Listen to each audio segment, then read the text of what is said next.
नमस्कार विद्यार्थी मित्रांनो, मी शुभांगी पवार तुमचं सहर्ष स्वागत करत आहे आपल्या आवड शाळेची या युट्यूब चॅनल मध्ये। तर बघा, आपण आजच्या व्हिडिओमध्ये पाहणार आहोत की निकालाची टक्केवारी कशी काढायची असते। तर आता आजकाल काय झालेलं आहे, 1ली ते 9वी पर्यंत मुलांना श्रेणी पद्धत आहे, त्यामुळे मुलांना आपली टक्केवारी कळतच नाही। फक्त मुलांना फक्त अंदाज येतो की जर आपण A1 मध्ये असेल तर आपल्याला 90च्या वर टक्केवारी पडली असेल, जर आपल्याला A2 असेल तर आपल्याला 80च्या वर टक्केवारी पडलेली असेल, पण परफेक्ट टक्केवारी आपल्याला समजू शकत नाही।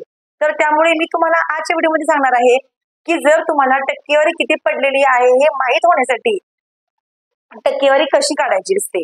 तर बघा, तुम्ही शाळेमध्ये जाऊन शिक्षकांना विचारू शकता की सर मला कितीपैकी किती मार्क पडलेले आहेत, तर तुम्हाला ते शिक्षक नक्की सांगू शकतील आणि मग तुम्हाला त्यावरून तुमची टक्केवारी तुम्ही काढता येऊ शकेल तुम्हाला।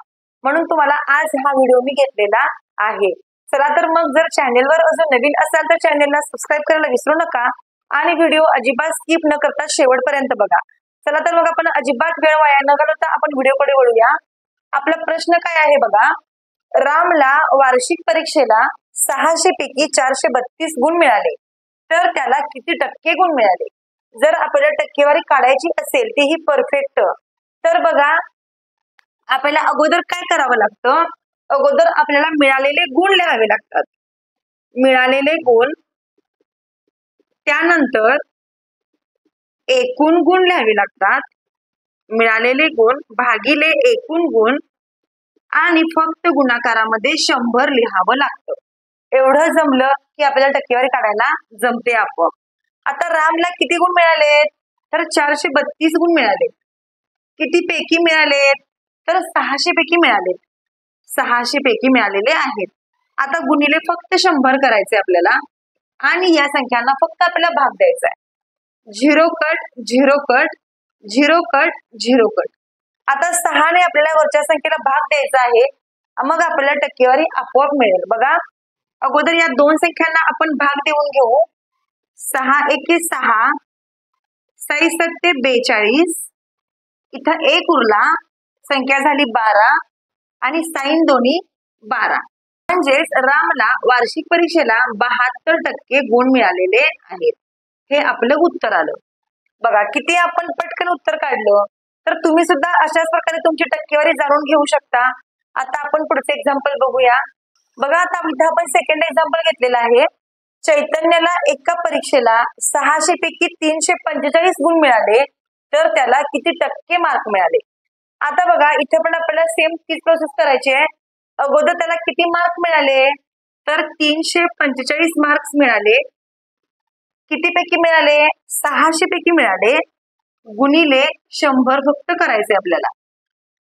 आता या संख्येला आपल्याला भाग द्यायचा आहे। 0 कट 0 कट 0 कट 0 कट। आता 6 ने या संख्येला आपल्याला भाग द्यायचा आहे।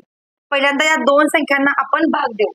आता 6च्या पाड्यामध्ये 34 जर नसेल तर त्याच्या अगोदर कोणती संख्या येते आपल्याला बघायची आहे। तर 6 पंचे 30 येतं, 6 पंचे 30 येतं, इथं पुन्हा 4 राहिले, संख्या झाली 45। आता या संख्येला आपल्याला पुन्हा भाग द्यावा लागेल। 6 सत्ते होतात 42, 6 सत्ते होतात 42, पुन्हा इथं किती उरले, तर 3 उरले इथं। मग आता या 3 ला आपल्याला भाग द्यायचा आहे, मग इथं आपल्याला पॉइंट द्यावा लागेल आणि इथं आपल्याला 0 घ्यावा लागतो आणि पुन्हा 6 पंचे 30, म्हणजेच त्याला मार्क्स किती मिळाले, 57.5। तर त्याला 57.5% गुण मिळाले। बघा, अशा प्रकारे आपण टक्केवारी काढू शकतो। फक्त आपल्याला मिळालेले गुण लिहायचे आणि खाली किती पैकी गुण आहेत ते लिहायचे आणि गुणाकारामध्ये 100 लिहायचे। जर तुम्हाला तुमच्या परीक्षेला एखादा प्रश्न आला, जर तुम्हाला टक्के दिले असतील आणि जर तुम्हाला त्याचे मार्क्स काढा म्हणून सांगितलं असेल, तर ते कसे काढायचे आपण तेही बघूया। आता आपण एक्झाम्पल घेतलेला आहे। मायाला एका परीक्षेला 500 पैकी 55% गुण मिळाले, तर तिला करायला पाहिजे आपण, तर तिला किती गुण मिळाले हे आपल्याला काढायचं आहे। आता बघा, मगाशी आपण काय केलं होतं, टक्केवारी काढली होती। तर आता इथे आपल्याला टक्केवारी दिलेली आहे, इथे आपल्याला आता गुण किती मिळाले आहेत ते काढायचं आहे। तर बघा, आता इथं पण आपल्याला सेम तसंच करायचं आहे, फक्त थोडंसं चेंज करायचं आहे। आता इथं 500 आहे, 500 पैकी गुणिले 55 करायचंय. टक्क्यामध्ये आपण टक्के आहे ते वरती लिहायचे, छेदामध्ये आपण 100 लिहायचं आहे. बघा आपण काय केलं, जेव्हा तुम्हाला एक्झामला असा क्वेश्चन येतो, जेव्हा तुम्हाला टक्के दिले असतील आणि गुण काढा पण सांगितलं असेल, तेव्हा कितीपैकी गुण आहेत ते अगोदर लिहायचं, किती टक्के मिळाले ते गुणाकारामध्ये लिहायचं आणि भागाकारामध्ये 100 लिहायचं. आता याला आपण भाग घालूया. 0 कट 0 कट 0 कट 0 कट. आता इथं 1 राहिला, त्यामुळे याला काय 1 असेल तर काही याला उपयोग नाही याचा. तर बघा आता इथं आपल्याला काय करायचंय, फक्त या 5 चा 55 अशी आपल्याला गुणाकार करायचा आहे. आता याचा आपण गुणाकार करूया. 5 5 25 झाले, अच्छा आले 2, पुन्हा 5 5 25 आणि हे 2 27. म्हणजेच त्याला मायाला त्या परीक्षेला 275 गुण मिळालेले आहेत. बघा म्हणजे तिला 500 पैकी 275 गुण मिळाले आणि तिला 55% गुण मिळाले. आता जर तुम्हाला हे समजत नसेल, आता जर तुम्हाला वाटत असेल की आपल्या उत्तराबाबत चुकलं असेल, तर तुम्ही याची पडताळणी सुद्धा करू शकता. 275 आहे, त्याला तुम्ही काय करू शकता, 500 पैकी 275 मिळाले, गुणाकारामध्ये 100 घ्या, मग टक्केवारी तुमची 55च यायला पाहिजे. ती येते का तुम्ही बघू शकता.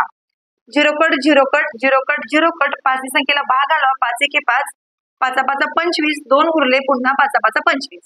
बरोबर आपलं उत्तर 55 आलेलं आहे. म्हणजे आपण काढलेलं आन्सर बरोबर आहे. मायाला त्या परीक्षेला 275 गुण मिळालेले आहेत. आता आपण दुसरं एक्झाम्पल बघूया. बघा आता आपण पुढचा क्वेश्चन घेतलेला आहे. जाईला एका परीक्षेला 600 पैकी 82% गुण मिळाले, तर तिला किती गुण मिळाले.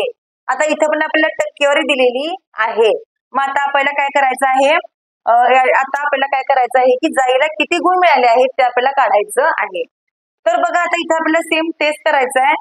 किती पैकी आहे, 600 पैकी आहे, गुणाकारामध्ये 82 घ्यायचं आपल्याला आणि छेदामध्ये आपल्याला 100 घ्यायचं आहे. या संख्येला आपल्याला भाग द्यायचा आहे. 0 कट 0 कट 0 कट 0 कट. आता आपल्याला 6 ने 82 ला फक्त काय करायचंय, गुणायचं आहे. 6 दोन्ही 1200, 2 हाताला 1, 6 8 48 आणि हे 2 हे 1 49. म्हणजे तिला 492 गुण मिळालेले आहेत. म्हणजे तिला 600 पैकी 492 गुण मिळाले आणि म्हणून ती टक्केवारी 82% आलेली आहे. आता याचाही आपण पडताळा बघू शकतो. बघा 492 छेदामध्ये आपल्याला घ्यायचं आहे 600, गुणाकारामध्ये 100, 0 कट 0 कट 0 कट 0 कट, 6 1 6, 6चा पाडा आपण 49 येईपर्यंत आपल्याला म्हणायचं आहे. 6 8 48, इथं 1 उरला आणि साइन दोन्ही 12. बरोबर आपलं उत्तर 82 आलेलं आहे. म्हणजेच आपण काढलेलं उत्तर हे बरोबर आहे. 492 तिला मार्क्स पडलेले आहेत.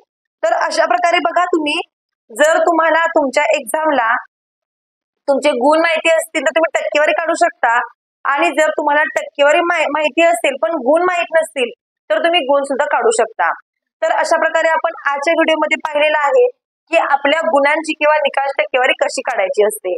जर तुम्हाला व्हिडिओ आवडला असेल तर नक्कीच लाईक करा व्हिडिओला, कमेंट करून सांगा तुम्हाला हा व्हिडिओ कसा वाटला.